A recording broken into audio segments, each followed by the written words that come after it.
I am going to bring into the room, as we say, come on in the room.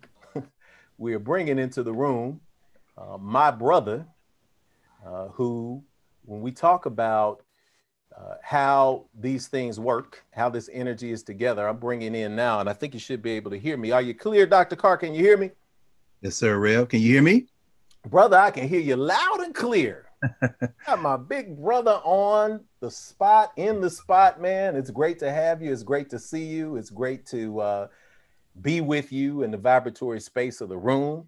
Now we got it. I don't want to make sure that the first thing I'm going to do is take a screenshot so that people can know and they can have evidence that we're Come on, not the same person. no. Boy, I uh, started to cuss. And said, hey man, this is hey infinity. man, You where can you do get them that. glasses You from? can do that. This is infinity. We trust me, trust me. I have given more than one message where my language was very South Nashville because it's a space of no judgment, of empowerment, and that's what we're here to do. And I really appreciate you taking the time out to sit down for a few minutes with us and have this conversation. And it's good to see you, man. You look good in there. You got your books. Come on, man. You know, ain't nothing in here but books. Ain't nothing changed. Ain't nothing changed. But man, I'm glad to see you. As your mother would say, I don't know when this has happened with classes. We don't know when this is gonna I happen don't know when this again. has gonna happen again. So we get as much as we can right here, right now. That's what we got, and we're gonna continue. Oh To do that. man. We're gonna Oh, continue to be in that space, man, and just to continue to flow it out to do that. So we're up and live, man. I think on all platforms we're going. We've got Facebook up and going. So you need no introduction, but I'm going to give you a little bit of one.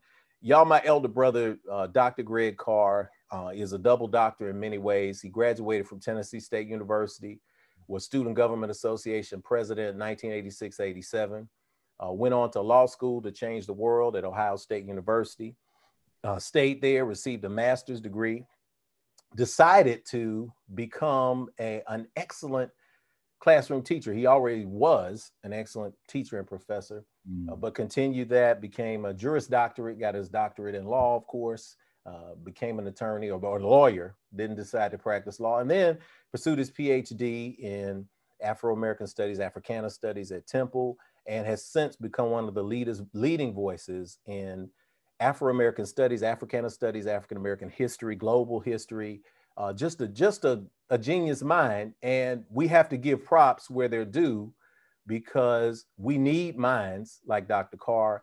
And so we're going to talk today off the cuff. We did not script anything. Brother Greg, this is one thing that I tell people all the time, and only a few family members and some close friends have ever seen us even be in a dialogue together. We've not had a public dialogue. So this is the first public dialogue of the Carr brothers. So as you are, we supposed to do that yeah, thing with oh Tennessee man, State, the alumni this summer, which I was looking forward to that. me too. That would have been the first time we had a conversation. Well, I guess what's our brothers out there now? Williams out there, Williams. He trying to do Yes, Lerotha Williams is trying to do the same thing, and we're going to do something with him. I think he's watching. He's probably watching Dr. Lerotha Williams at TSU, because there may be history some people professor. who are on in this conversation now who may be new to the Infinity Fellowship. And let me pause there to say that you and Kanitha and listen, I ain't having my wisdom teeth. I'm just got to ride with them till the thing fall off. So much credit. And seriously, my man Joshua. I mean, I miss all my nieces and nephews, but Joshua and Ellington, of course, both came out of high school this spring on screens. So we definitely shot those out. Your nephew getting ready, I think he's gonna go take a gap year. I told him, don't even think about coming up here to this plague infested corner of the world until everything is said. So all the traveling mercies that you mentioned, all the members of Infinity who have traveled, now you got somebody on both coasts, West Coast, East Coast, somebody's moved in.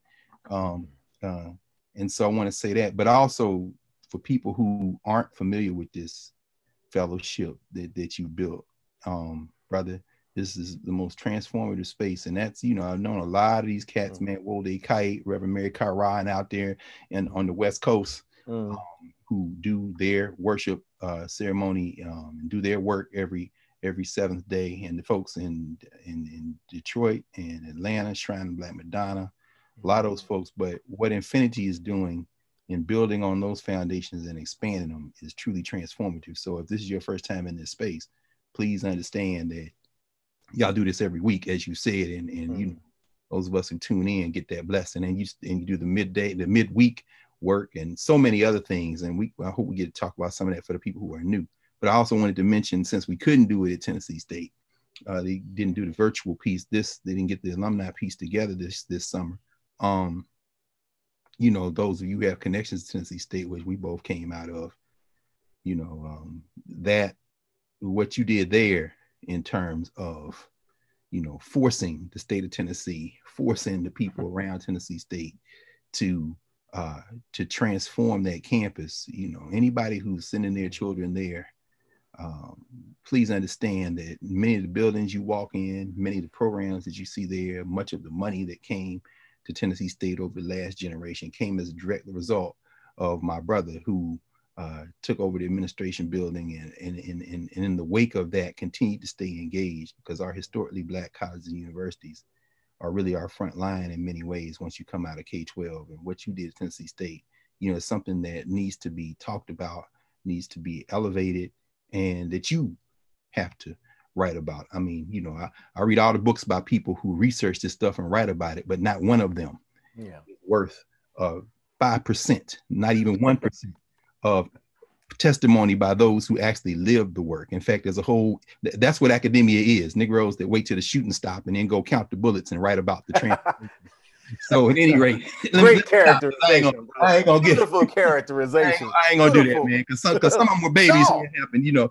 No, you got to do that though. And I appreciate that. And again, man, we're all standing on everybody's shoulders, man. You were a couple years ago. For those with Tennessee State, y'all don't understand the history here. Yeah, I know we ain't supposed to talk about this before. No, we can't. No, look, man. Everything is all together. We're gonna have a non-dualistic approach to this. Yes, sir. We're not gonna go with the either or. This is all included all in all. So what people don't understand about Tennessee State is the dynamics there. My brother and I, we came from a tradition. Now it's to be noted, not only this is our first public conversation, but we're the only two biological brothers in the history of Tennessee State to both have been SGA presidents.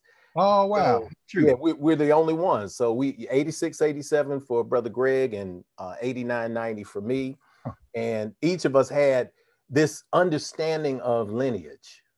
Oh, no question. And this may be a segue, but we saw ourselves, like I saw myself standing on, even though you're talking about 2-3 years later, I'm standing on my brother's shoulders who did he marched to the Board of Regents. He stood toe to toe with the governor and demanded that these improvements, that equity take place, that we have a permanent president. I mean, this is the first time I got to Tennessee State where I saw people who look like me walking around, brothers and sisters in suits and dresses and briefcases, and they're saying, look, you got more to your life than just lollygagging with your tongue hanging out, acting silly. So it was transformative for me, but being able to see my brother on a podium, taking people down, dissecting them intellectually was amazing. It was almost, brother. We didn't know. It was slapping Ned Ray McWhirter like, hey man, who are you? My daddy named Haywood Carr. I don't know who the hell you are, but you're not my you're not my dad. I'm telling you, man, this thing is hilarious because you talk about this tradition, right? I don't know what was better, seeing my brother give a great speech and just move people and take the hundreds and hundreds of people on the street now, or knowing that he stood toe to toe with, was it Roy Nix or what was the other chancellor? Oh, Thomas, what was that guy's name? He didn't even have a bachelor's degree. I can't think. Well, whatever degree he had, my brother literally extracted the degree from his spine. No, brother, we were just priming the pump. When you took over that building, when you cussed that dude out, man, he cussed him out intellectually, and then he brought this out Nashville out. And I have never seen anybody back down like that, man. I said we was a different breed back then. We'll do this for hours, so I know we will. Like, we're gonna talk about, but I want to say this though, just right quick in terms of lineage, man. Yeah. You know, every time I'm at home and Dr. Cole Jocelyn texts me because she's the fifth. She was, I see two chicks up there. Are you there? I said, no, I'm scared of this plague. I ain't going nowhere. But you know, every time I'm home, we talking, man, I go past Avon Williams campus at Tennessee State.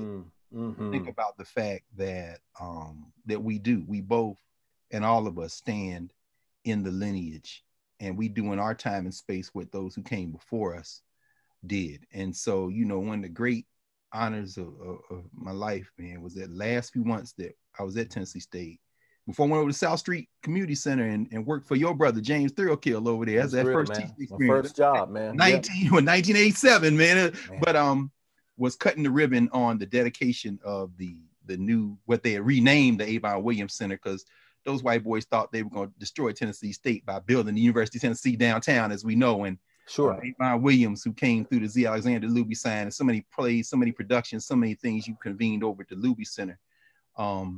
You know, being there with Avon Williams in a wheelchair, not too long before he made transition, as he cut the ribbon on the building that now bore his name. And he pulled me down. He gestured. I came down to his ear, man. And Jacqueline Mitchell, Dr. Mitchell, who he's made transition. Is Jacqueline Mitchell? I know Harold Mitchell. Harold make his transition, but I think Jackie's still okay. Good, because she was a speech therapist. Because you know what that didn't really be understood, and so she had to translate for him. And I'm saying, Avon Williams, man, that's one of the reasons I went to law school, brother. Yeah. You know, Richard Dinkins, his partner, not so much, but we can talk about that another time. But Williams, a little shade there, though. Yeah, y'all had to go research that. It's okay. Yeah, they'll have to. It's fine. But that's coming up right now in these police talks. We'll get to that another day. Really? Oh yeah, we definitely got to talk about that, because Avon Williams, in fact, he was on the cover. I want to say it was New York Times, or is this the most hated man in Nashville? Avon Williams was one of the most fierce intellectuals. You know, Thurgood Marshall. You may have heard Charles Hamilton Houston. But go research Avon Nyanza Williams coming out of East Tennessee, Knoxville College, Negroes. Man, that brother right there is a whole beast. But at any rate, you know, he gestured me down. I heard, then he said something, and then she said, you know, I normally would hire student body presidents to clerk for me when I was in the state legislature, because Avon Williams eventually became state senator. And he said, you know, I'm too ill to do that now, but I want you to know that I'm proud of y'all at Tennessee State, because you fighting the way that we fought. And I tell you, man, when I think about what y'all did, and I know you and Tony had a conversation, I think. Did y'all did that in Infinity, right? About sure. 89 takeover, right? Yeah, we talked about that in me and AJ and Dr. Lee Williams came and hosted that. Oh, excellent. So that's somewhere people can view it.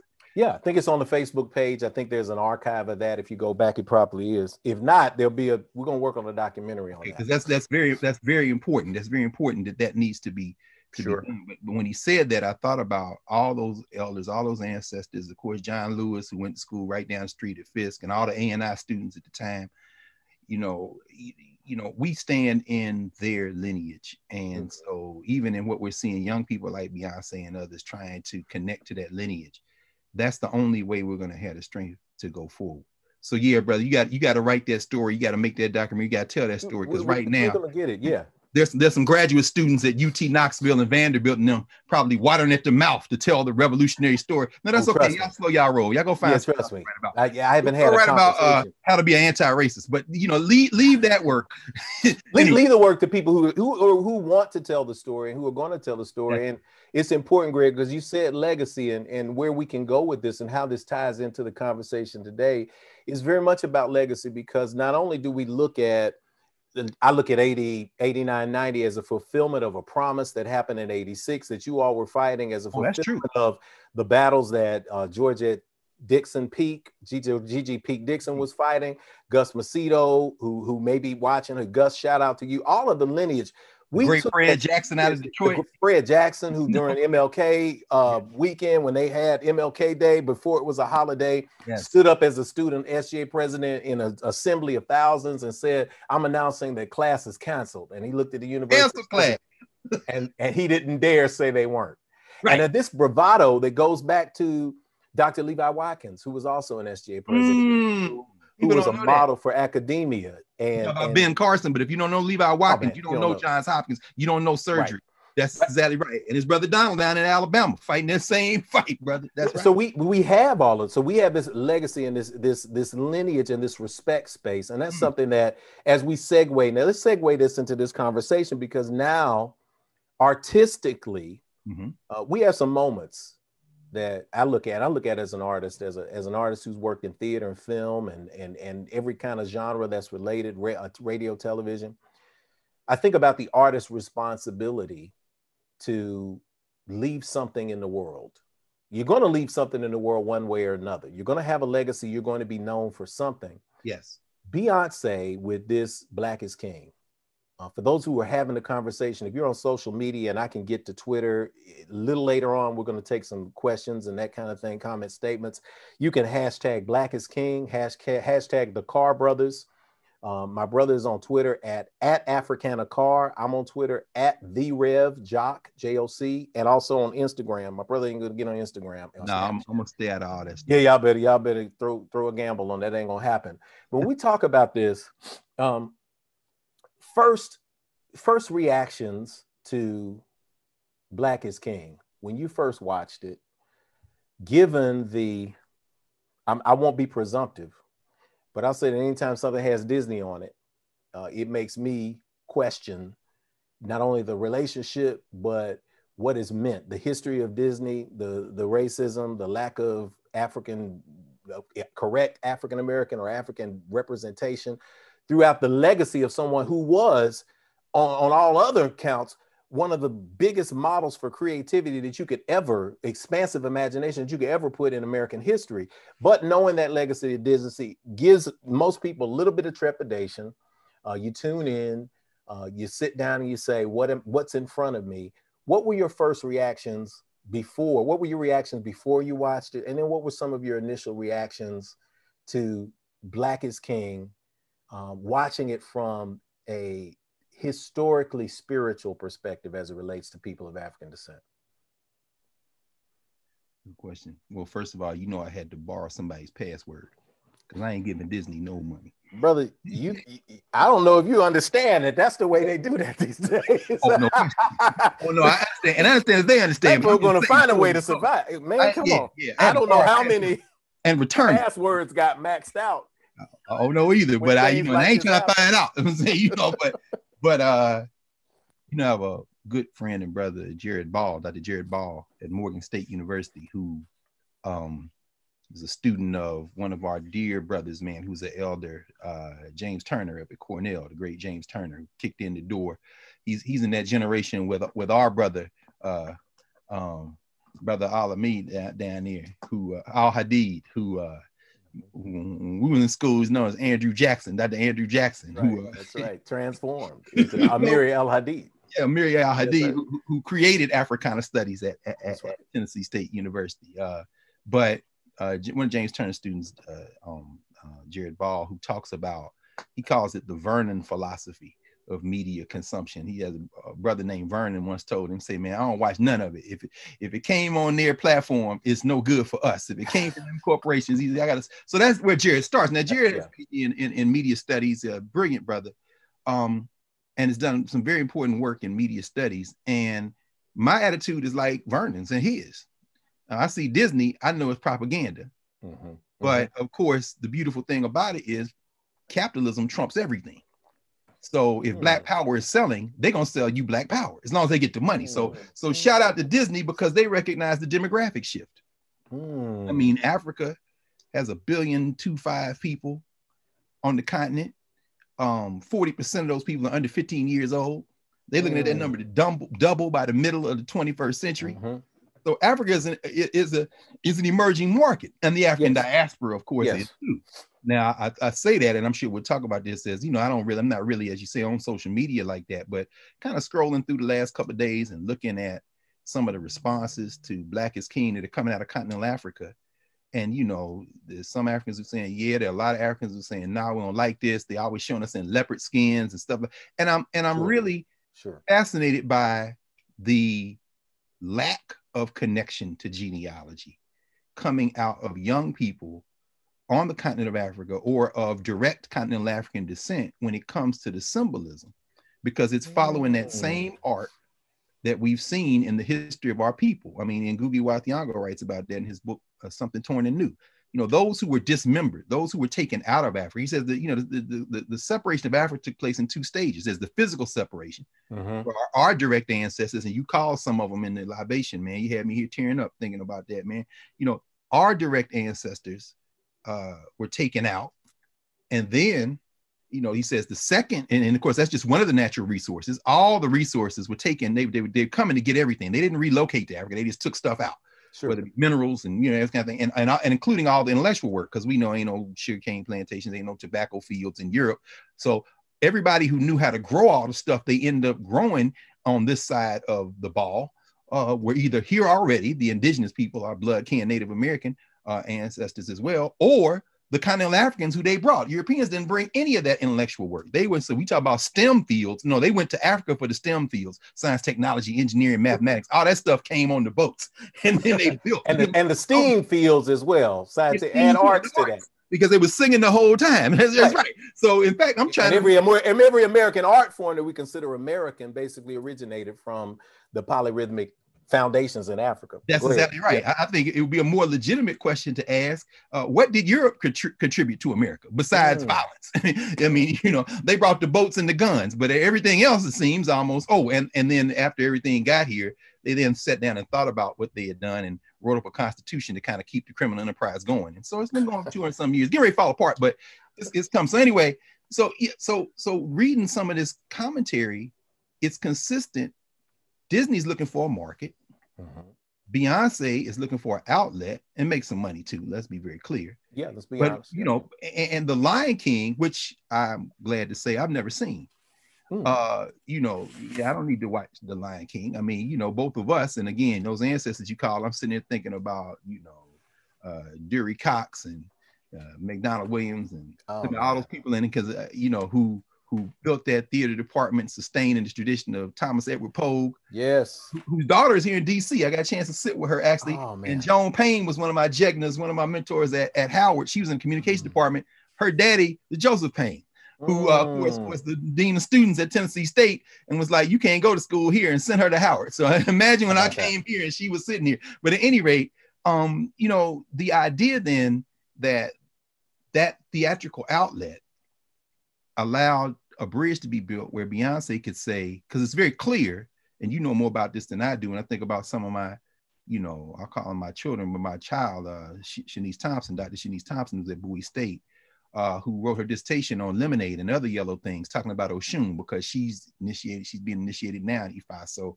sure, very close. I mean, so there are a lot of people who, if you are in those traditions, which are continental African traditions that have been remixed in the diaspora, because as Ngugi says, once that physical separation takes place, there's then an attempt to make a cultural and an intellectual separation to separate the Africans of the diaspora from the continent. But what ends up happening is the Africans in the diaspora are holding on to the only things they have left in the wake of that physical separation. And in many ways, the things that are preserved in the diaspora are attempts to continue the things that were being done in Africa. Lorraine Maturi writes about it. He talks about the fact when you go to Brazil, there's a big debate between African spiritual traditionalists and the African spiritual traditions in places like Nigeria over who's got the quote unquote authentic rituals. And one of the jokes they trade between each other is, in Nigeria, while things continue to go on, we took the rituals to Brazil for safekeeping, because we're not going to read these.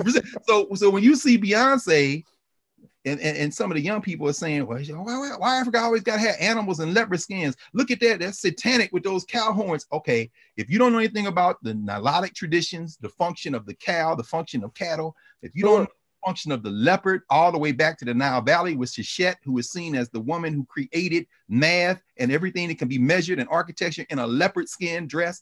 If you don't understand the symbolism, when you looking at Burna Boy with "Don't Jealous Me," Snake Don't Dance No Monkey, and you say, okay, there goes Eshu, there's Dambala, you know what I'm saying? You don't dance with Monkey. You know what I'm saying? You can't see all of that, man. You see all of the not only the Orisha energy, and for those, there are people here, it is this bridge space, right? Because one thing we teach in Infinity is this bridge space. You've got the ancient, you've got what was, you've got what is now, you've got this dichotomy. I would almost refer it to what Dr. Du Bois talked about with the souls of Black folks. You have these two warring spaces, right? You've got the Negro, the American, but here we have the African, we have the African American. We can't really separate those things, because if we throw away those experiences that we've had over the last 400 years, we also got to give back the blues. We also got to give back hip hop. We also have to give back everything that is a part that survived the Middle Passage. When we talk about those images in there, I mean, we could do all day just on the images there. The concept of Eshu, the colors in the figure that would be related to Scar, that is in red and black. That is a crossroads color. The hearse itself is red and black. When the young man is going through his transition spaces, yes, it's about choices. We see these, the yellow dress of Oshun, the color of Olokun, the deep fructifying waters of the ocean, in a ritual at the beginning with the baby that started with what one critic said, it reminds you of Christian baptism. It's like, well, brother, you haven't studied history to know that they've been pouring water over children in a baptismal space going back to before Europe even emerged. And that's whether it's in a Kemetic tradition, when you see in the temples the waters of life with the onyx being poured over the initiate, or it's the Yoruba or the Ifa tradition of being your head rogated in a river. These are all things that are related, that of course, in the initiated space, you begin to see these things. You see things based on your perspective. As we know, you could probably finish the sentence because we talk about this a lot, the parental folk wisdom that came through us, which is when you open your mouth, put your brain on display, brother. Come on, that's them cars right there. The car parents right there. The car parents. And they got it from their people. No question. And they got it from their people. This oral history, this oral wisdom has come down. So when you say that you see Satanism, you're saying that your worldview begins with a Western religious paradigm that allows for someone called Satan. When you see the horns and the sun disk, when you understand the concept, you take it further to, I think of an image, man, that's in my mind, and you've been to Egypt, Kim, a lot more than me. You lead a great study tour. We're going to put something together for people watching. Yeah, but you hung over there with the great Yosef Ben Yakin and them cats. Oh, man, Dr. Ben, man. You talk about 24, 25 years old. Yeah. Those that know don't tell. Those that tell don't know, brother. Come on through, brother. Come on through.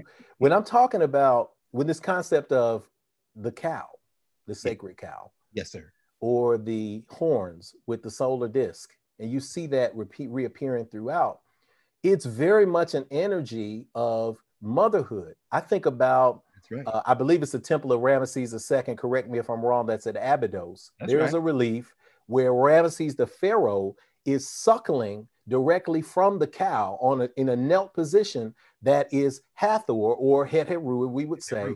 The house of Heru. That's right. House of Heru, that space. So we begin to see this divine feminine principle coming throughout. And whether you perceive that as something negative, limited, or satanic, or something that is freeing, fructifying, and supportive, depends entirely on your level of initiation into studying pretty much your own culture. That's right. So yeah, go back to where you were, because I know you were going somewhere with that. That's a great space. Not going to go, like you said, we could just talk for hours on all the symbolism in there, and but you really put your, as I would expect, you framed it exactly how it has to be framed. You can't come to experiencing Africana, whether it be a video like Black is King or music, or just the daily walk of our people through these Western frameworks, and to attempt to shape those frameworks to make somebody else more comfortable is a noble thing, a human thing, but ultimately it diminishes our humanity. I was reading something this morning, Lucille Clifton, the ancestor Lucille Clifton, was, she has a poem where she's like, I'm not going to submit my humanity to somebody else to tell me what story of mine they can accept. They'll accept it or they won't accept it. But if I live my life trying to explain, that's why I kind of said it about how to be anti-racist.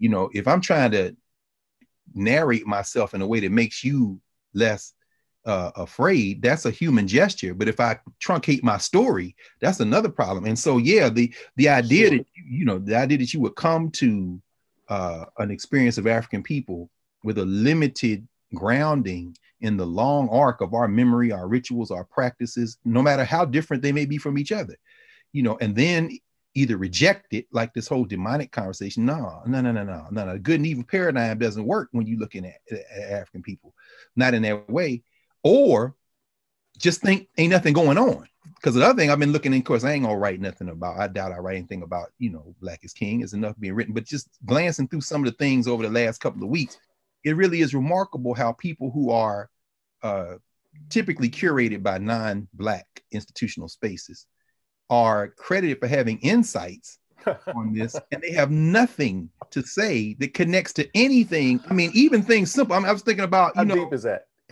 Brother, I mean, like they might, if they know something about the history of Hollywood, as I know, that scene where Beyonce is diving into the water, I think it's Move Forever, is when they come in, and she's going, I'm saying, that's Esther Williams. She ripped that straight out of the Disney MGM playbook, right? Absolutely, the white girl, the swimmer going down, right? Now they may pick that up, but what they won't pick up is the colors she has on. They won't pick up the fact that she comes out of the pool with the Nebu symbol, which is gold in Kemet.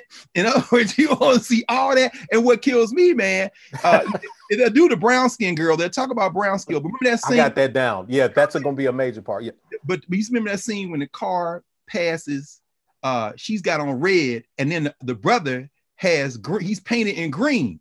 Yeah, that's the brother who's throughout. And the Nile thing comes right after the Nile. When they do the white casket, she said, no true king ever dies. The critics gonna write about that line is taken from the Lion King. No, that's Wasir, that's Osiris. And Nile, when Kendrick said, one time I took a swim in the Nile, they going to bury Wasir, but he can't be buried. And right after that, Move Forever comes on Jay-Z's line, I'm afraid the whole game will be colonized.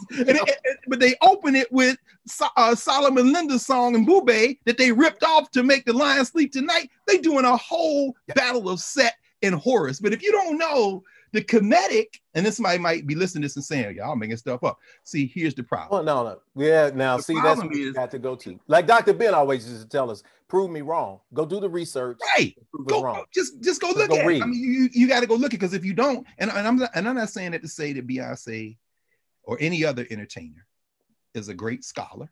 Sure. I mean, although she flashed Robert Farris Thompson's Black Gods and Kings, and of course the opening. Hunter, we do a thing every Saturday in Class with Carr, where we on YouTube, we do conversations. Yeah. Shout out to Karen Hunter. Y'all check that out. Class with Carr every Saturday on YouTube. Man. Karen, Roland Martin, they building independent platforms, because we ain't never going back to what we used to do.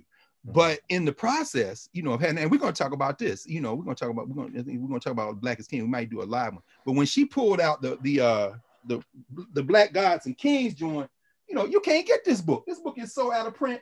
And Robert Farris Thompson has a lot of. But I was hoping. I'm saying this is a tote, man. You flash that, and I'm saying when you flash a book like Black Gods and Kings, which was really about an exhibition they did in the early 1970s of Yoruba art and culture at UCLA. You're telling people who can see that I didn't just make up these scenes y'all seeing.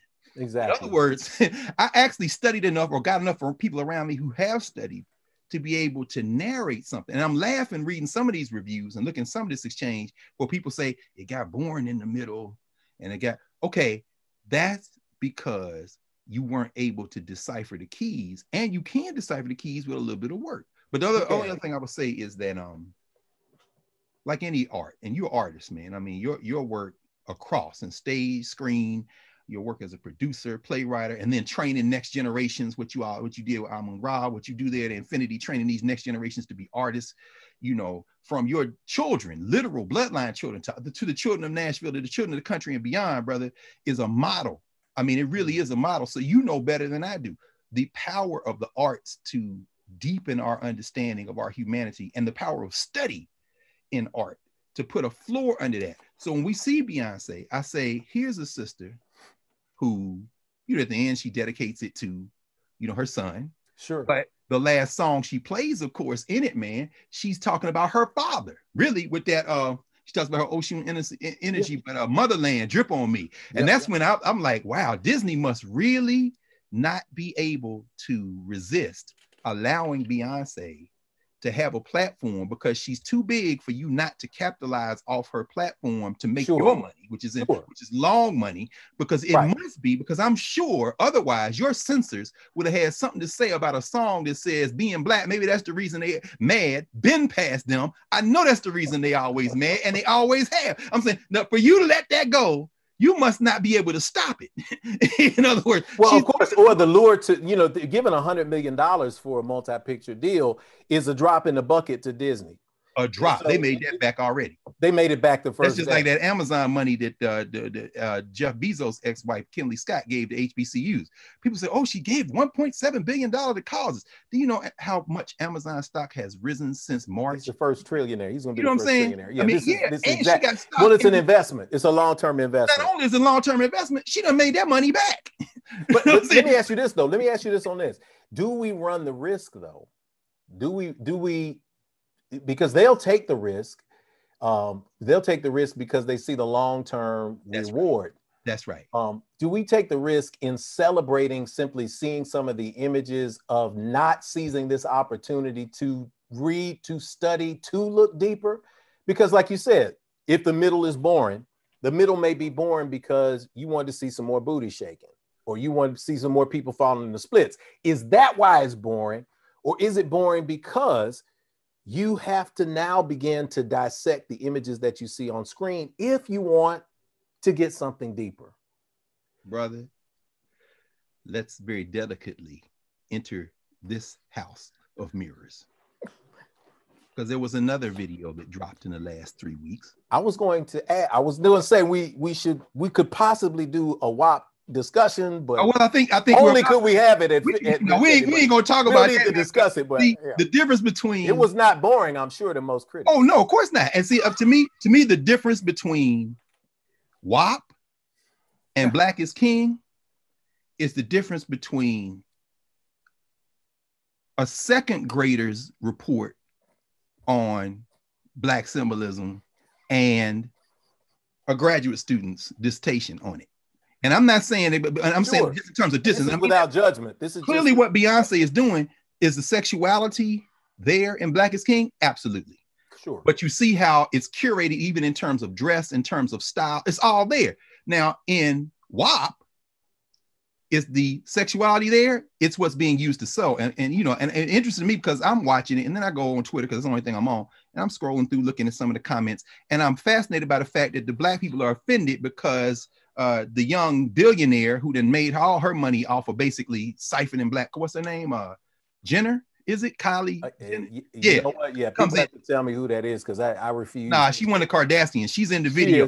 She comes in, but you don't see her laying and writhing. It's almost like she the damn. No, she's the madam. She's the madam. She's running things. Yeah, I'm saying, but Black people were offended. I'm saying, okay, there's hope. But I'm not really mad. You know what I'm saying? But I'm not really mad at Megan Thee Stallion and Cardi B because first of all, I already know.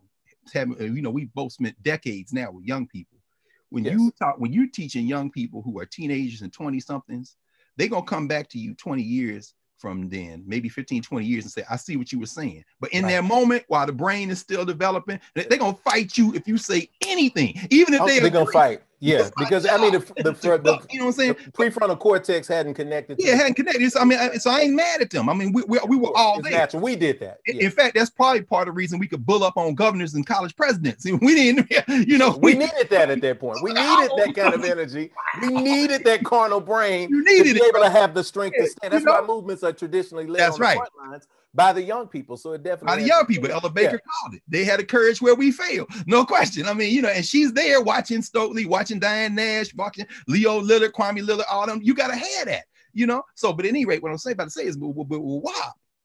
I'm looking at WAP and I'm saying, if we were grounded in our very broad sense of who we are in terms of who we've been, memory of our rituals, memory of our history, all these things, we could receive this differently. In fact, it wouldn't have been made that way.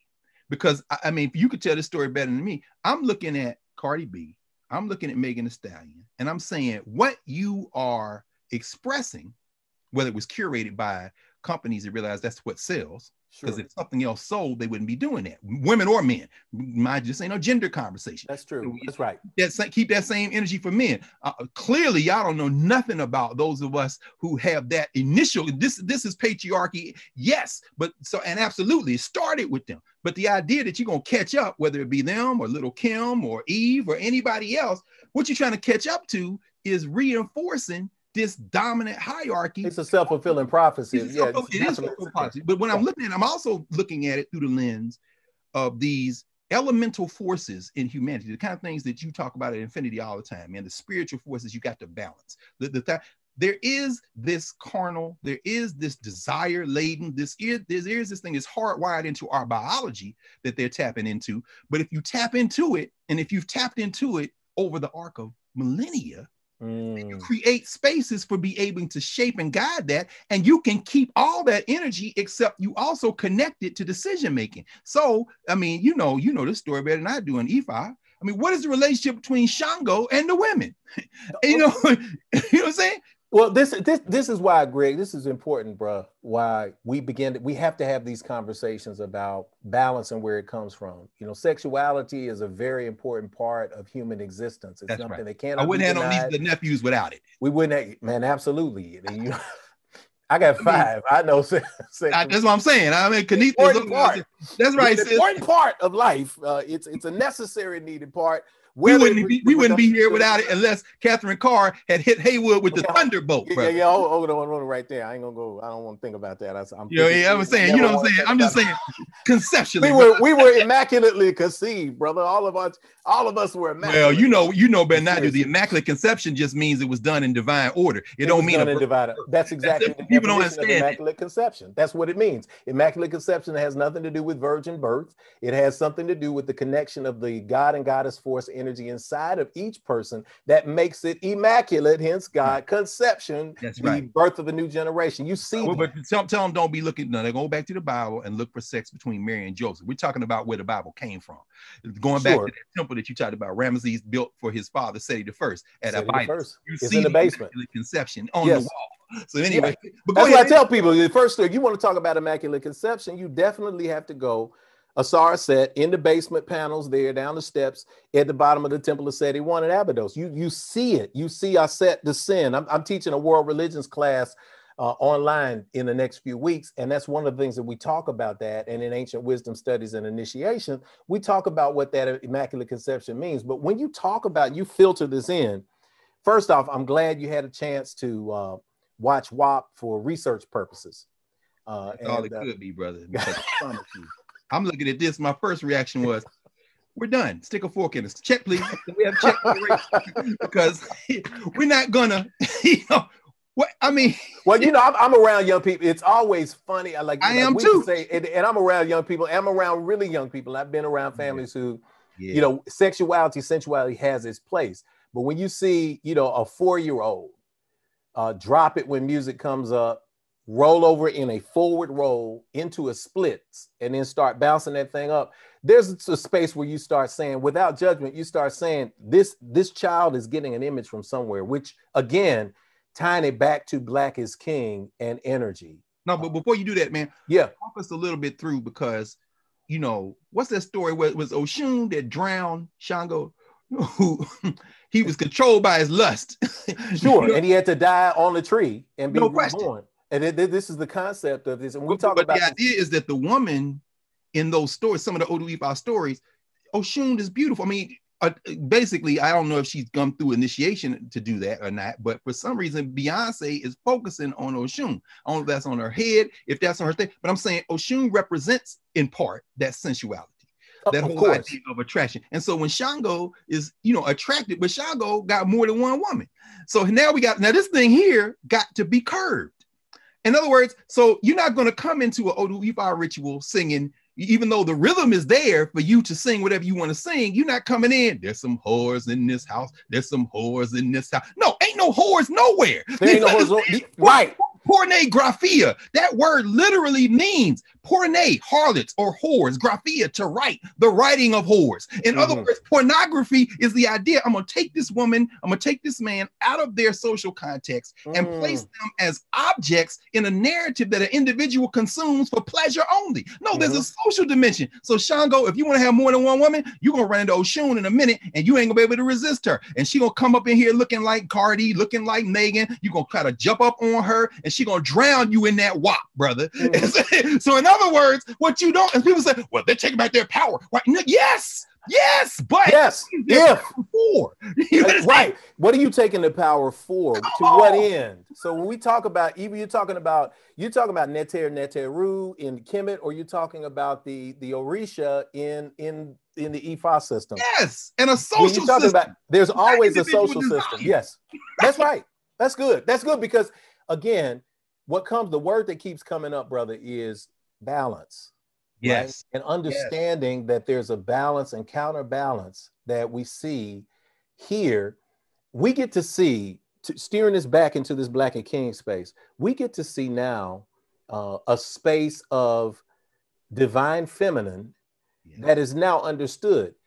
If without this contextual understanding of this cosmic energy as it manifests as divine feminine or divine masculine, without an understanding of that cosmic connection and an understanding of the lineage and an understanding of its socio-historical context, what we find ourselves doing is leaning toward the outward show. Right. So we began to see Oshun not as Beyonce's depictions as creative, sensual, divine feminine energy. We and in that blue as Yemaya, as mother. Yes, as mother. We begin to see her simply as, here's a big butt and a smile. That's right. That's unfair to Oshun, because a deeper study of the understanding of Oshun is this alignment with what the purpose energy of Oshun is. That purpose energy is sensuality, but it's also creativity. It's also creation. The energy physiologically of Oshun is an energy that creates the child. Then it turns into a space of Yemaya, the salt water, the blue and the white, the blue and the silver, that energy that takes care of that energy, that takes care of that child, that is the nurturing force. But Oshun doesn't try to be Yemaya. Yemaya doesn't try to be Oshun, but all are working together cosmologically in balance. And this is one of the energies I was going to ask you. Because, no, before we go there, go ahead. Let me ask you a quick question, because some of the criticism I'm reading now is around. I'm reading just a little bit. I'm not diving deep into this, because again, you're talking about people who haven't been informed by study, which goes back to the previous point you were making. It's kind of like reaction stuff. But you know, that's why when I see on Twitter anyway, people say I have thoughts, I kind of scroll past it because I'm like, because you haven't really, you know, it takes time to think, and it takes. Here's what I think, and I hadn't read anything, but everything after the but, man. And I'm not excluding many of the people who we consider to be cultural critics who are well praised, because when you read some of their stuff, you realize it's not informed by study, because it's just it's putting videos in conversation with previous videos. And so, okay, well then we. But you know what I'm saying. But that haven't been said. I want to ask you this question as it relates specifically what you just said about Yemaya, around Oshun, around this question of balance. Some of the reactions I've been scrolling through a little bit the last week or so are coming from communities that would say that Beyonce's kind of narrative in this project is somehow constraining some of the sexuality, some of the identity kind of that we might associate with LGBTQIA. In other words, they're saying this is too traditional. You can see women and babies and families and things like that. And this whole thing about men, you know, where is that voice in it? And I'm thinking, again, two things. One, through the lens of these Africana spiritual traditions that don't approach gender that way, which actually should be used as tools for people to liberate themselves in many ways, and things that people will resonate and have begun to resonate, I think, in many communities. But the other thing I'm thinking about is how, you know, how would you answer that to somebody who would come in and say, okay, I see this whole project is built around, you know, motherhood, and say, but motherhood is constricting. I mean, is this what women are for? I mean, how would you? Well, yeah, you know what? I think you got two sides of this, right? I don't want anybody else speaking for me. That's true. I don't personally. I don't want anybody speaking from my experience. So You know, here at Infinity, as a space that encourages people to be their authentic selves, LGBTQ, Black, Yes. white, Asian, we got everybody here. Exactly. Almost robbed, if I can say this, and I'll be bold enough to say this, almost robbed of a chip that society has imprinted on many people's shoulders. I got 4 words that I ask people who are trying to move toward their divine purpose and contribute something to society. And it's, and so what next? So if you walk into the room, you say, hey man, I'm a brother. I've been a single dad. I'm struggling. Okay, good. Thank you for your story. Now what's next? Is that going to define you? Is that how you want to be defined? Or is there something deeper that is a spirit navigating in a human experience? In a traditional church environment that I've been in, people felt unseen in the LGBTQ community. They felt unseen. So what is the reaction?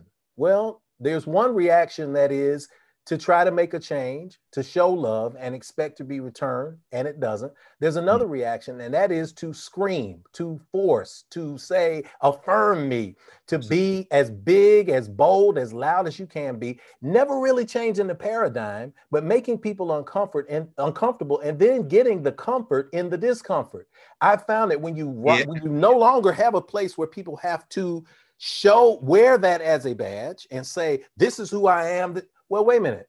What's next? Now we love you. Great. That's who you are. Great. Come on in. Let's find some ways to create and build. What next? Right. That brings into the conversation another layer. That's absolutely Am I more than what is on the outside? If so, how do I get to the essence of who I truly am? Because all of us, no matter what our gender, no matter what our orientation is, we have this concept of the male and feminine principle inside of us. So when I say family, the family is defined by each person who defines it in their own unique way. Everybody's not going to be a parent. Everybody's not going to be right, but I'm not going to be conflicted about it. And it comes down to, again, I think Dr. Sid chimed in, you open your mouth, you put your brains on display. We need to have a show titled that and do that one day. But when you talk about that, what I find is you hear, and minor criticisms, because I have a friend who had an incident where somebody was angry because they didn't feel themselves represented. If Beyonce is not that person, if she's not of that gender or their orientation, then I would pat her on the back for not attempting to represent somebody else.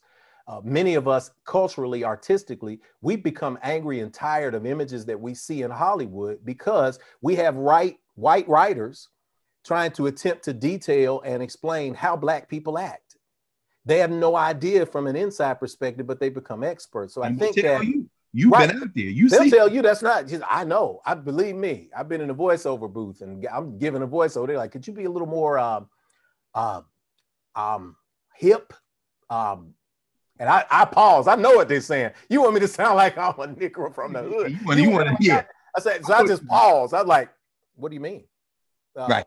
You know, a little more edgy, a little more Black. Well, I didn't want to say it like that, but that's what you meant, what you perceive again to be Blackness. So not to belabor the point, but I will say that Beyonce is speaking from her experience. We got to allow her to speak from her experience. And when you talk about the cultural connection, there is this generational energy that comes about. This generational energy is what's going to last people. It's long term. It's a foundational space. When there's a procreative space, and it's based on, of course, the Lion King story, but it's also based on the cosmic principles of divine feminine and masculine coming together. When you see the boy shooting out of the stars, wow, that could just as easily be a girl shooting out of the stars. You know, this energy of, but we don't see the image of young men as much in the current society. So he's shooting from the stars, being recreated from the stars. He enters, and then the next thing you see is her appearing. And I thought this was cool. Yep. Her appearing in green and black. Exactly. And if you understand the concept of green and black, not just as an earthly connection, but to the concept of Ogun, the iron that comes from a meteorite or a kind of hits the earth. You see this concept of strength and power manifested. She's a woman. She's putting this on. So this energy is, we're all in this cosmic mix and we're all headed somewhere. And I think if that's the takeaway that we can have, we can find ourselves. This all comes back around to where we're operating from. One small criticism that I heard, and then we'll push it toward this. If you have a question, y'all, because we are going to go a little bit over 12, but yeah, some people actually, somebody asked type about it in. I was kind of we're gonna put it on there, and I'll scroll up, and we'll scroll and get some questions. We'll turn to that in a second. Let me interrupt you. Go ahead. Yeah, no problem at all, man. You're the guest here. You're dropping so many gems, so many jewels here. This is powerful. When we talk about these images that are here, this cosmic energy, this balance energy, this starting point energy, one person was angry because, and this is not a direct quote, but it's an essence quote. How dare a light-skinned person put herself at the center of African womanhood and even begin to sing a song called Brown Skin Girl when she doesn't know the struggle of dark-skinned people? To what extent is colorism holding us back still in this day? You know what I thought, and again, we both, man, we've been doing this work for so long. We've lived our lives in the book, in the text, since we were kids getting comic books. That's why I laugh. You see, you get that Black Panther mug, and I saw they closed the Great Escape down there. I think the statue. I asked for my mug a few minutes ago. I think everybody's so engrossed in the conversation they forgot about me. But if the door opens, they'll be bringing it to me. Bring that mug, right? No, so I'm saying, bring my mug, man. That's what I say. Let me drop that little side hint. But but we've been ensconced in that, man, since we were saving up our grass, cutting money, buying books, which is why this whole Black Panther phenomenon, we kind of chuckle at, man. We've been buying Black Panther comic books since we were children. So, but the book, and then ultimately the text beyond that, anchor, study. And we're in a moment now where it's very difficult. I'm going to get ready to return to the Howard classrooms next week. Having spent literally, I was thinking about this morning, every week since March in some form of virtual classroom, almost none of them connected to universities. Our Philadelphia Freedom Schools, we've been meeting weekly since March all the way up through to now. People all over the country, man. It seems like we on screen 7 days a week. A lot of it's classroom work. And then Karen, of course, has just this in class piece, which is just brilliant. So every weekend, we kind of talking like what we're doing, kind of spontaneous. And so what we're seeing is the vast majority of our people never darken the door of a college campus, which is why I hope that this current campaign, where, we got to think very seriously about whether it's white nationalists who's going to implode the post office and all that, go get back in. But I hope on the other side that this trope of HBCU graduate, Greek letter organization member is not overburdened, because the vast majority of our people who don't go to college, and the vast majority of people who do go to college don't go to HBCU, and the vast majority of people who go to HBCU never join a Greek letter organization. So again, Beyonce's audience is really dwarfs the audience of that tiny group of people who at least even posture toward study. That's good. As the grounding foundation. And in that group, I'm not even talking about people who do it, because frankly, we both know this, HBCU, HWCU, reading and writing as a central practice, even in formal learning environments, is a trope. It's a gesture. Many students are asking, how little of this do I need to read in order to get this top grade so I can replicate the Harris model? And this is Black excellence, which is why I don't use the term Black excellence. I almost think of it as almost an insult in a way, because you're performing excellence. You know what I'm saying? Yeah, sure. But in this process, Beyonce seems to me represents the type of artist who is attempting to inform their practice with some study, some grounding, some institutional formation, and at the same time trying to build a bridge to connect to the vast majority of our people who, some by choice, many by no choice, the circumstance of their lives may not. Just turning down the noise of daily life to sit and think and study. Just being able to be connected is itself a struggle. But Beyonce is building, it seems to me, a bridge, and this isn't to put her on a pedestal with the immortals. Now, I don't want to piss off the Hive, but at the same time, the Hive will come for you. All of that, we can handle all of that smoke. Yes. But at any rate, the idea is, because it's baby smoke. But at any rate, I ain't trying to piss off the Hive, but let's be very clear. It's smoke that's emanating from something that's being burned that isn't of much substance to begin with. So it's like smoke that might come off burning a piece of bread. It ain't like y'all burning no beef. But at any rate, the point is that, you know what I'm saying? But Beyonce, Nashville is here. No question, but out south. But in this moment, Beyonce is working toward and in an attempt and a tradition that, if you step back and look at it very broadly, it's the same type of practice that you can see, at least in terms of intent and beginning steps, that you see a Nina Simone or you see a Paul Robeson.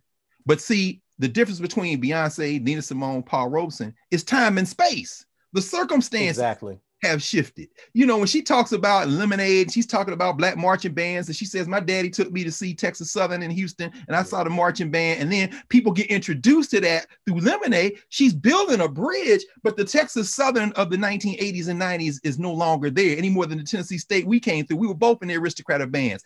I mean, we both got a chance to meet the great Frank Greer, who was writing those arrangements in the 50s and 60s, man. I mean, when you had to know your horn from the inside out, and we got to march in that band, but that band is different even than the band that my man Nick Cannon immortalized in Drumline. That band is different than the one that's going to take the field next fall. I mean, but because time and space changes. So I'm saying all that to say that when you ask that first question, what is the role and responsibility of the artist?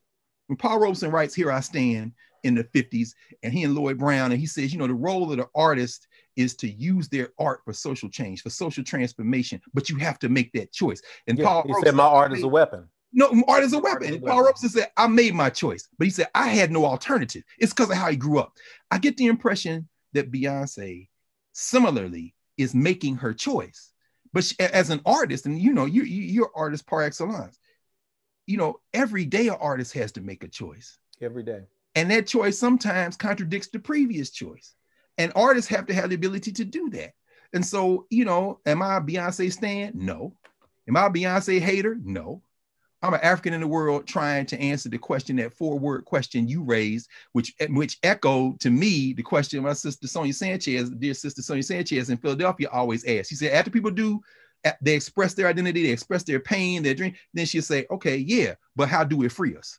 In other words, like he said, I got you, I'm with you. Now, how does this move? And so, you know, I think finally what you are framing in terms of that inclusive, embracing space, that balance has to be, it doesn't have to do anything, but it's best, you know what I'm saying? It's best experienced the more we know, the more we share. And so, yeah, I was thinking about it as you were talking. I said this is funny, but I mentioned this because you talked about that little boy at the beginning coming through. Yeah. I'm saying that looks like semen. That looks like, but understand, if you know the medic story, even if you're embracing it, why is it in a girl? Well, because it is a girl. Understand the darkness, the noon. Understand the formless, genderless reality of the cosmos. And when Ptah, you know, manifests, masturbates, and then swallows the seed and gives birth, you're watching both of them. You're seeing the cosmic interaction. Yeah, your name is. You know, and then Beyonce says, "I was here before you. I'm here after you." And then when they painting in the ochre at the end, they got the red. That's the color of blood, semen, blood, all that is mixed together in these narratives. So community means sharing information, sharing experiences so that we don't fight unnecessary fights, because we have real enemies in this country. We have real enemies in this world who are enemies of humanity. Do we love their humanity? Absolutely. And one of the anchors of love and humanity is preventing humanity when it is expressed its imbalance. And that's what these cats are. They're imbalanced. If you don't move against them, you have diminished their humanity. I mean, this is all good stuff, Greg, because we got spiritual implications to all of this as well. Yes. And to the young people out there who are reading it, older people who are wanting information, we want to get to a couple of comments. If you got a question, go ahead and put it in the comment box. The comment box is up on YouTube. The comment box is on Facebook. Every third Sunday, whether I'm having a conversation with this camera or in live spaces, or I've got a guest in, there's something that third Sunday you never got to do in any traditional spiritual experiences. You never got a chance to ask questions about what was being taught. So third Sunday is If Speaks. It's about that. Drop it in. We're going to have about 10 more minutes of dialogue before we don't wear anybody else out, and we wrap it up for the day. So drop it in and let's get that going. We've got from YouTube, we got brother Kevin White. Can the Carr brothers provide some book titles for further development to those of us who are seeking balance? Some good book titles. Some of the things that initially that fly out of your head, Greg, from just seeing Beyonce. When people want to talk about, you know, Arisha, I know I'm looking, most of my books are in the attic, man. Yeah, you I know, got same way you but I see got books, right? Yeah. I've got a book by Chief Fama, who is also Barumbi, Samadu. And this is, again, I'll give it a study reference. It's Fundamentals of the Yoruba Religion. If you can find that. Yes. If you can find that, you can get that. I'd also suggest. Is Yusuf still in business, man? Afro Yeah, he's still, you could Al-Kabi Line Images in Nashville, or you could nowadays we can order, you order stuff at book stuff. Is he up online? Because I've seen that on the shelves at Sankofa here, Highly and Shriek Garima. Okay, good. Then that's something we need to get. As far as some of the oral scriptures that were recorded, we talk about William Bascom in the 20s and the studies that he did, 16 cowries. When you talk about what is a scripture or what is an ancient scripture, something that has been recited, this oral tradition. And of course, we have Europeans to thank for recording a lot of this information, at least in that regard, to study William Bascom's 16 cowries, those who are in a deeper study. I would say this with a caveat, though, for those who are going into those spaces. One of the caveats is we can run the danger, and I've learned this because in Infinity, we talk about the spiritual concepts that can help you grow. Yes. If you don't utilize spiritual concepts to help you grow, then you will be in the paralysis of analysis forever. Absolutely. And you become so dedicated to switching religions or going to another religious place that what I've found in the study of Ifa, when I was back doing the Ifa, people want something different. They want something cultural, but even that's expanded. Yes. If you think you're going to get away from denominationalism and from I'm right and you're wrong by choosing a system like Ifa or the Akan system or the Dogon system, Dogons are represented with the dancing dancers in Beyonce's space there, and the concept of seeing a lot of Dogon cosmology in that video, Black is King. But if you think that you're going to escape the tenets of religion by joining something African, good luck.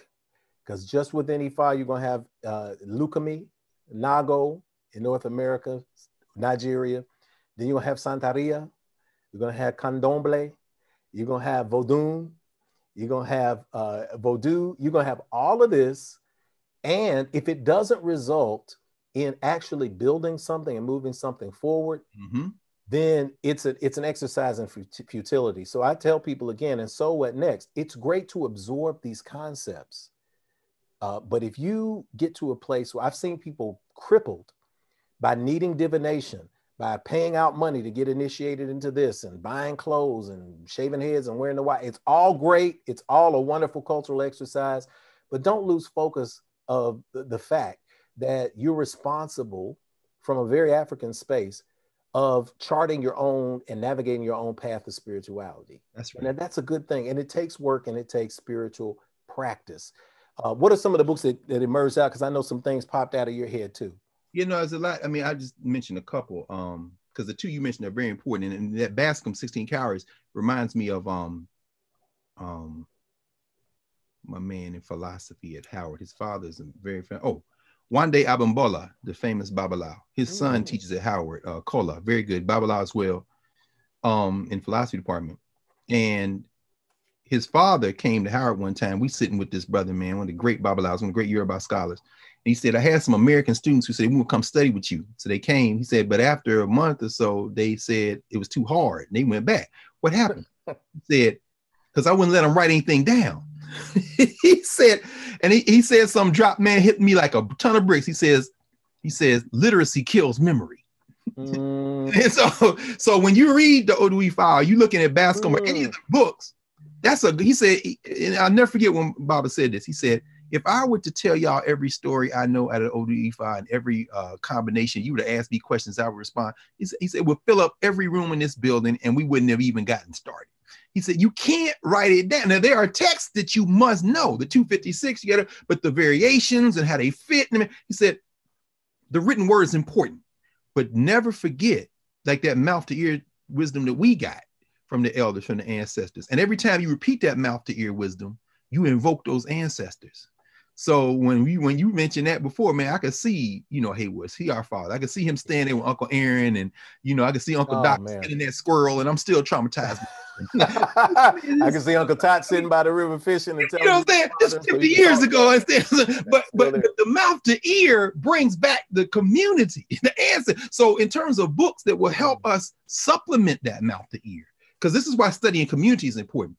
I thought about one. And I won't add any more to the corpus that you've engendered in terms of Yoruba. I was thinking of a brother who's down at Duke University, very good brother named Loran Matori, Ory. He wrote a book called Sex and the Empire That Is No More. It's on Oyo Yoruba, but the connections between Nigeria and Brazil. And he starts the book, never forget, the latest iteration. He starts the book by saying that, gender as we think about it doesn't mean anything. And he goes into this scientific explanation between X chromosomes and XY chromosomes. By the way, Beyonce says something about God and X and XY at the very beginning, right? But he says those are poles on a continuum. We live our lives biologically in between that continuum. Some people are close to this, some people are close to that, even as he had the chromosomes. But he's saying that to say African spiritual systems accommodated that reality. They didn't just make these things up over 200 years or 300 years. This is thousands of years of human life and experience and trying to create rituals. So I think that's a good place to put Sex and the Empire That Is No More, to understand how these spiritual traditions kind of deal with some of the questions that we claim to be dealing with now through systems that were developed from members of the human family who never wrestled with that. I mean, women no, don't borrow from them. This is not the time to replicate Romeo and Juliet, or not the time to replicate that Shakespeare corpus. So that's one. I'll mention just a couple of others real quick. In terms of just those moments of seeing, like I said, your initial reactions, the things that popped up, things. Yeah, well, in terms of things people can use. This is a very good little gloss of a book called Aesthetics of the Cool. It's by Robert Farris Thompson. This is the same guy who did Black Gods and Kings, the book Beyonce had. He's got a shelf of books. I won't pull any more of them. There's another one called Flash of the Spirit that's very good, which gives you introduction to Yoruba. It gives you introduction to Mande, also Vodun. But this book is good because it shows you images. See the sister here? That's every Black woman we know. That man is good and cool. Says a lot, doesn't it? Right in the face. Yeah. It's showing how you connect. And then finally, and I'm just thinking of books people can get that their children can look at, because it's got a lot of essays in it and pictures. But here's a picture book that I love. This is by a brother, man. I love this brother. He's not from far from where we from. Yeah. Great Chester Higgins. Chester Higgins down there in Montgomery right now, I believe, called Feeling the Spirit. When you see a video like Black is King, and I'm looking at people writing this saying, this is innovative. This is the latest iteration of what people... This whole book, Chester Higgins is around the world taking pictures of Black people doing these different ritual practices. And he's showing you how he's in Brooklyn, he's in Salvador Bahia, he's in West Africa, and he's showing how Black, you see the women with the calabashes in the video. Man. I mean, what Chester Higgins, who is from Alabama, who has traveled the world, who's done books on Nubia, one of the great photographers, Ebony Magazine, award-winning all over the country. He's showing us that even in our differences, there are similarities. And there's a feeling that's spiritual. In fact, it's called Feeling the Spirit, Searching the World for the People of Africa. Oh man, that's good. I'm gonna put us back into this space because I got a question that's coming up. Thank you. I appreciate that. Appreciate it. All my stuff is sneaking into my spot. I love it. Sister Takia on Facebook. Can you speak to the folks who've been upset at Beyonce for blending ideas and images from a range of spiritual systems in her art? Arguments abound about her mixing ideas from across the continent as irresponsible and disrespectful. Folks say she's inclined to do this because she's African American and we aren't a, quote, pure, end quote, people. Oh, yeah, that's easy.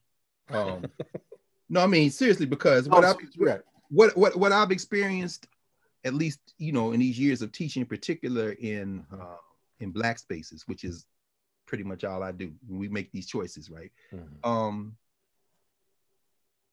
Is that very few people, I don't care where you're born, would be able to achieve a level of mastery to narrate things beyond their specific experiences. And that's particularly disturbing now. Like, for example, I watch, because the young people watch it. And, I think it's interesting. It's got a playful energy. It's very, what's that show on HBO with the sister whose father's from Senegal and the Nigerian sister? I'm thinking of the sister, Slim sister. She wrote The Awkward Girl, Black Awkward Girl. Yeah, Issa Rae. Issa Rae. Senegalese, right? Insecure. So, Insecure, right. Yes. It's fascinating to me because you've got two young people, she and Yvonne Origi, who Nigerian, Senegalese, but raised here.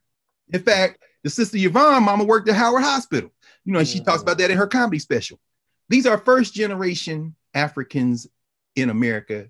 And people say, well, if you're Continental African, you can talk about this. Been my experience that most young Continental Africans don't know a damn thing about African history and culture. Beyond the rituals they raised up in their family. Yes. In fact, if they know something about it, all you got to do is look at the Nollywood films. They've been told it's all demonic. Stay away from it. Go to the church. And it's fascinating to me because then there's this sense of pride by withholding. In other words, wait a minute, you don't practice Ifa. If you want to go, in fact, Kamari Maxine Clark wrote a book called Mapping Yoruba Networks. And she says, you know, all these Africans from the diaspora land in Lagos, they going to get initiated. They going to Ife, they going to Nazi, they going to get, and she said, this little girl in the airport points at one of them and says, "Oh, Oyimbo." And so, and the person said, "Oyimbo, that means white people." Don't, well, it may sometimes mean white, sometimes it don't, but you not me. And I'm saying that now this child who may grow up in a society that teaches her to reject all that stuff, going to call somebody who is looking to embrace that common ancestor a foreigner, speaks to the madness that Europe has introduced into our ability to dialogue with one another. It's the one that's taken away. That often, you know, but that, and I'll end with this. It's very important. It was very important. It was a very interesting collection of literature and narratives. I forget the name of the author now, but the title of the book on African history and literature and culture is called "I Could Speak Until Tomorrow." That's important to understand because we know tomorrow never comes. By the time everything we do in terms of these traditions, if you're trying to create a notion of a Pan-African connection, is a gloss. Beyonce could study the next 40 years and still not be in a position. She glosses the Dogon. She glosses for the Odo Ifa. Of course. She gestures toward. She drops the Abrahamic faith traditions when she puts that basket in the water of the Nile. That Moses story, Mesu means to be born in the ancient Moses couldn't speak no Hebrew. The man was trained in Egypt. So understand, these are just gestures. What you almost need is a syllabus. You need some footnotes. And even then, it's only a point of departure. One of the greatest Babalawo of our lifetime, the great Wande Abambola. I'm looking at him mouth to ear, and he says, I could study the rest of my life and I die, and I still don't know a fraction. Still don't know it. Still don't know a fraction. They're my ancestors. I'm saying, so I'm saying, now balance that with those who just borrow without any attribution, any gesture, and they just playing. I'll be quite frank with you. Be honest with that. That's good. My personal predisposition toward that is it doesn't move me. So when I see somebody like Kerry James Marshall, for example, you know, I've only met and talked with Kerry James Marshall one time for a long time. I love that brother. You know, born in Birmingham, another Alabama, somebody Alabama, but you know, sitting with him, this is a man who has done deep study, who puts it in his art. Now you contrast that with another very creative artist who's built a space in West Africa, who wants people to get together and doing some important work, Kehinde Wiley. When I look at Kehinde Wiley's work, it doesn't hit me the same, and I don't resonate with it in part because the gesture is toward Europe. And even though, but it's our people, it's our working class people, our poor people. So that appeals to me. But at the same time, I don't, you know, to me, you're playing with images that you've studied, but you don't put in conversation with the genealogy that will truly empower even the subjects you've placed in these Napoleonic and, you know, King Louis. You know, so I think somewhere between Kerry James Marshall and a theistic and a Kehinde Wiley is a Theaster Gates. He's a very interesting guy because Theaster Gates is trained by his father was a craftsman. His father worked with tools. His father tarred roofs and built houses. He's brought all that work into his art. And so what you see is he's functioning around how do you create place that people can recognize and expand their imagination. To me, in art, that's almost the best you can do. Because anytime you quote a certain tradition, you are making a narrative choice, which means you've excluded so much more about that tradition you're borrowing from. Of course. But I'm always suspicious of those who would say she's stealing, she ain't, because my first question is, okay, thank you. And as you would say, you know, what's next? Help me fill in the blanks. And what I found time after time is the people that raise that critique can't fill in the blanks because they haven't even studied the thing they claim is being stolen. As the Chinese proverb says, no investigation, no speech. Yes, if this is what ends up happening, we end up getting is, and the good thing about social media is it's given us an opportunity for everybody to have a voice. Right. The negative thing about social media is it's given us an opportunity for everybody to have a voice. Yes, sir. Everybody's an expert, I think. And then, of course, there is, you know, if I don't agree with you, I can unfriend you, I can block you, I can do all of this. But when we look at this, and again, I'm going to give a 5-minute warning to the crew in here because, man, we've been on, man. I'm sorry, brother. Yeah, no, it's no apologize. Yeah. We're gonna wrap. We're gonna give about 5 minutes in here and wrap it because, again, the first time we had a conversation, what people don't realize is we could go like this for days, man, because we're going to be active in that pursuit of knowledge and conversation. And you dropped a lot of great information, a lot of great wisdom in here. One thing that we look at, and one thing that I say for people is expectation. Adjusting expectations, because I learned a long time ago in life, you get what you inspect and not what you expect. You have what's in front of you. When I was in my 20s, I really thought that artists were all like Paul Robeson. I thought that all artists were like... No choice though, brother. Because we were trained by men and women that made us do the plays of Sam Art Williams and Woody King. Oh my gosh. But that's what we got. So yeah, we can do everything. The August Wilson is great. I love August Wilson. But we understand, y'all watching this, we were trained by great theater people for whom we didn't even get to August Wilson.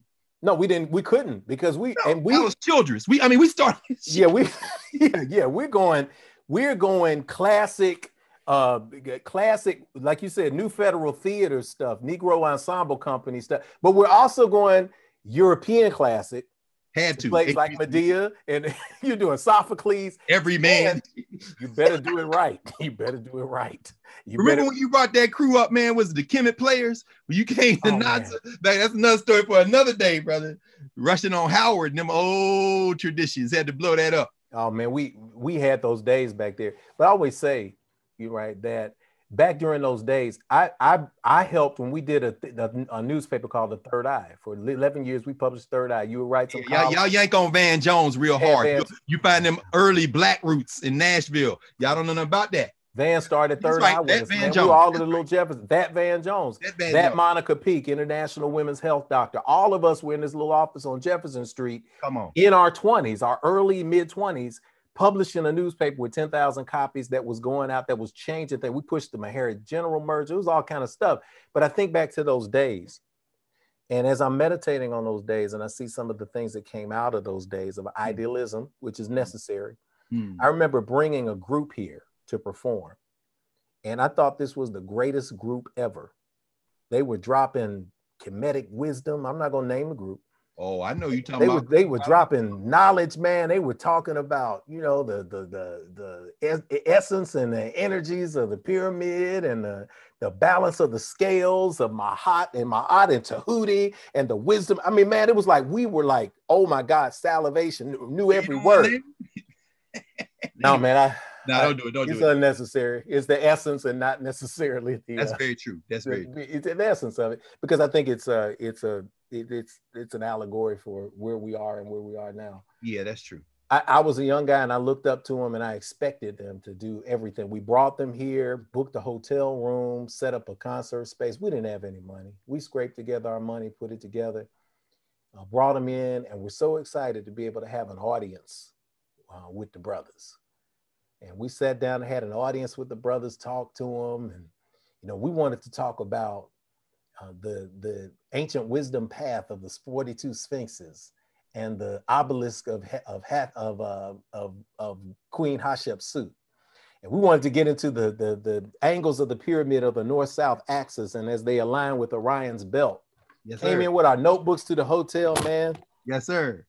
Brothers were jumping on the bed talking about, hey, man, you got some hoes around here you can hook us up with? Some hoes in this house, bro. And I'll never forget that moment where I understood that there's a line between performer um, artists per se, and people who were serious intellectuals who were using the art to put messages out. Yes. And there's always been that line. There have been people who've gone above and beyond. As we get ready to wrap, regardless of the images that are in Black is King, whether you agree with them or not, whether it's going to push you to deep study, whether it leads you to find your space in that, whatever color you are, because there have been some issues over color. The issues of we didn't talk about brown skin girl. We didn't talk about brown skin albino girl in the first clip. Understand what you gonna change the color you came out your mother's womb? Everybody is there. People need to chill, man. Again, but this is, and maybe they didn't hear that until they hear it today, but you're gonna hear it today. But when we think about this in summation, I'll give you the summation on this. I think about 1992, and I think about a controversy that hit mainstream America. And it was unnecessary that it hit mainstream America. It was a big event for us. And I remember in my mind, the moment that I had the images permanently shifted for the long term in my mind of ancient Africa, particularly Kemet, with the release, the conscious release of Michael Jackson's Remember the Time. And for the first time, you see images. I don't care if it was Iman, Eddie Murphy, Tiny Lister, my guy is a great guy. Everybody was in that video. For the first time now, you're seeing ancient Egypt depicted in a more correct way that rips away the charade of Charlton Heston and the Ten Commandments and all of that. It was a landmark moment in a way for people to begin to start having this conversation. Doesn't mean Michael was the deepest guy in the world. No, he had a hell of a reach though, and he utilized that moment to put something into the collection, according to everybody I've talked to who knew him, including Wesley Snipes. Same with Prince. That was a reader. yeah, same with Prince. So when we get to that point, how can this, and I'll give you the wrap with this, how can this moment be a moment of change and transformation for people going forward? Well, transitions make the burden heavier. In the last few months, you know, Conrad Worrell became an ancestor in Chicago. And this time last year, I was just coming back from Kemet helping spread the ashes of Anderson Thompson, my great Jagners, Jacob Carruthers. I think of Asa Hilliard. Asa Hilliard's daughter, Nefertiti, Patricia, just made transition. My man Abdul Akil in Detroit, man. I mean, I'm thinking about transitions make the burden heavier because our institutional memory, it gets kind of blunted. And I think about all the ones that trained us who are no longer here, and the handful who still are, you know, over a century old, like Jamie Williams in Atlanta. But yes, every generation, as Fanon would say, would have to discover its destiny, fulfill it or betray it, identify it, fulfill and betray it. Beyonce is doing what artists are supposed to do. You know, what artists struggle to do. She isn't the first, she won't be the last. Every generation produces that. But I think it's more a barometer of the society around her or around any artist at any moment than it is a reflection on her abilities or the things that she lacks. With that having been said, like you, having been here now long enough to have seen a few things, and hopefully we'll see one or two more, we can only assume the trajectory is going to be what it was going to be. In other words, you know, the human race is nothing special. I know that's not what people want to hear, but people say, oh, the environment, if we don't get a hand on this, we're going to destroy the environment. No, it's going to erase humanity off the ball and keep going. So keeps growing. So understand, there's a certain serenity, you know. In fact, I'll end with this. Shake Out the Joke said this, man. And, you know, I read it, but then I heard another Jegna, the great Theophile Obenga, still alive in Congo, building the African University as we speak. Obenga used to say this all the time. He said, when you study the long history of humanity, beginning with the study of your people, it gives you the serenity to accept the facts as they are. So fight to change the world, understand that this ain't the first time. There was a time when if you had gone into the Nile Valley or gone into the center of Africa or going into the Western Sudan or going into Southern Africa and told them there's going to be a time when these people we call white people, you've never seen one, but when they come, kind of looks like her. She's an albino. She doesn't have any skin. Everybody looks like that. Really? They have blonde hair and blue eyes? Yeah. Except, of course, in Africa, it's a genetic variation. But there are going to be some people, they all look like that, and they're going to make y'all slaves. In fact, they're going to take you across the water. Man, get out of here. Man, get this man some palm wine and sit him down. Clearly, he's been in the sun too long. But what Job and Obenga would say, there was a time when you couldn't have imagined. And there's going to come a time, if the species survives, when we won't imagine, why were they so stressed out over this black is king? Everybody knows. I mean, so you got to always put the thing in context, even as you struggle to get to that point. But don't think that your contribution is so small or so great that somehow it's going to alter the cosmic motion of reality. You're trying to get in sync with it. It's not going to get in sync with you. So I'm going to stop with that, bro. That's what alignment is, man. I want to say that, I appreciate you taking the time out, man, and chatting with us. No. That's how we just being a part. Thank you for the invitation, brother. Yeah, it's just been it's an amazing conversation. Like I said, we could go on for days. I encourage people to hit the replay, to listen to it, to share this conversation. Is this y'all channel? You on YouTube? This is our channel. YouTube /Infinity Fellowship, Facebook /Infinity Fellowship, and myif.org. It's myif.org. Infinity folk, y'all can type it in there. Stephanie Britton, I have no comment to you. I cannot affirm or deny. She put a comment in the box, man. It's hilarious. I can't see it. You can't see it on Facebook. You don't want to see it. Okay, brother. It's a painfully accurate, but it's beautiful. But we'll do this again, brother. And yeah. Hey, man, you should get together the whole crew, man. Man. We should get. I don't know if the internet can handle that, man. It's a new world these days. They may be ready for it, but I know we're doing some stuff. And I tell people now, if they go to thecarwindow.com, this is in collaboration with that. So it's the cars with 2 R's, of course, carwindow.com. We'll be doing some podcasting there. We're going to do some conversations there. So look for it. We're going to do a lot of stuff outside of what we do on Sundays. But one piece I wanted to end with, it's a piece that I can end our conversation, and then we'll ask everybody to stick around as we close up service. Mm-hmm. It's called Encouragement 2. It's a poem. I don't know if you've ever heard it before, but it says, here's how it goes. Beyond the dark horizon, beyond the mass of glum, if we can see a little hope, we can see the sun. If we can mend our broken hearts, hugging courage from despair, then we can grasp a brave new start and fight our way to anywhere. We've suffered from the lack of might, yet we have survived the darkest day. Now all we need is a little light, and we will find our way. Brief little poem from a book called Rebellion in Rhyme.